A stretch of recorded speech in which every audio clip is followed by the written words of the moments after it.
நிதி நிறுவன மோசடி வழக்கில் தேவநாதனுக்கு ஆகஸ்ட் 28 வரை நீதிமன்ற காவல் விதிக்கப்பட்டிருக்கிறது. விவரங்களோடு செய்தியாளர் மதன் இணைகிறார். மதன், விவரங்களை பதிவு செய்யலாம்.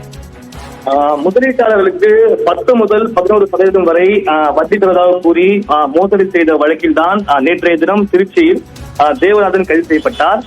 சுமார் 525 கோடி ரூபாய் அளவிற்கு மோசடி செய்ததாக அவர் மீது வழக்கும் பதிவு செய்யப்பட்டது.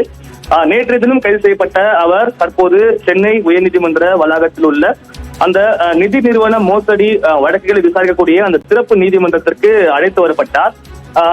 இவருடன் குணசீலன் மற்றும் மகிமைநாதன் ஆகியோரும் அவரிடம் அழைத்து வரப்பட்டு நீதிபதி மலர் வேலண்டினா முன்பு ஆஜர்படுத்தப்பட்டார்கள்.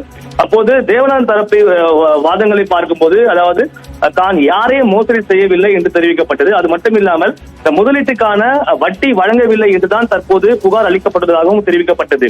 அது மட்டுமில்லாமல் அரசியல் ரீதியான பழிவாங்கும் நடவடிக்கையாக தான் தற்போது கைது செய்யப்படுவதாகவும் தெரிவிக்கப்பட்டது.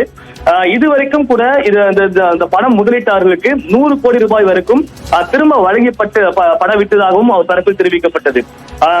குறிப்பாக தன்னுடைய அந்த வயது முதிர்வு மற்றும் இந்த முகுது தண்டில் உள்ள பிரச்சனை தொடர்பாக தான் பாதிக்கப்பட்டுள்ளதன் தான் தலைமறைவாக மாட்டேன் என்ற ஒரு வாதம் எடுத்து வைக்கப்பட்டது. எனவே தன்னை விடுவிக்க வேண்டும் என்ற கோரிக்கை வைக்கப்பட்டது.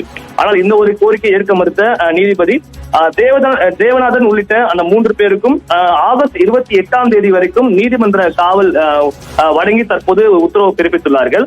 இதன் தொடர்ச்சியாக அவர் தற்போது மீண்டும் சிறைக்கு கொண்டு செல்லப்பட உள்ளார். இதை தொடர்ந்து அவர் ஜாமீன் கேட்டு மனு தாக்கல் செய்ய உள்ளதாகவும் அவர் தரப்பிலிருந்து தற்போது தகவல்கள் வெளியாகியுள்ளது.